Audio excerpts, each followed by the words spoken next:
Une femme de pouvoir, une femme de science, une femme de lettres. Vous imaginez 3 petites statuettes devant vous. Prenez celle que vous avez mise au milieu. Qui a pensé à... Merci beaucoup. Cette expérience que je ne vais pas vous expliquer directement prendra tout son sens et vous allez petit à petit réunir toutes les pièces du puzzle. Donc moi je m'appelle Pierre Onfroy, je suis mentaliste.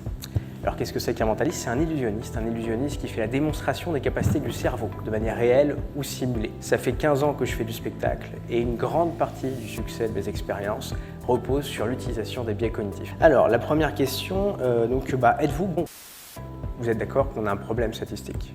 Qui a changé d'avis depuis mon explication? Personne. Vous dites, oui, il a raison. Ce sont les autres qui se trompent.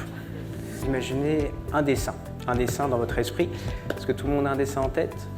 Ouais, très bien, je vais vous demander de penser à un deuxième dessin. Qui a pensé à un arbre ou une... Ok, ça marche, très bien. J'ai réutilisé un biais dont on a déjà parlé, mais on l'a juste évoqué, c'est le biais de cadrage. Je vous ai inondé d'informations et je vous ai obligé à penser dans un cadre restreint. Tendez les mains comme ceci. Ok, regardez-moi, ici. Yes, on recommence. Encore ici. Il est ici cette fois-ci. Yes, ok, merci beaucoup.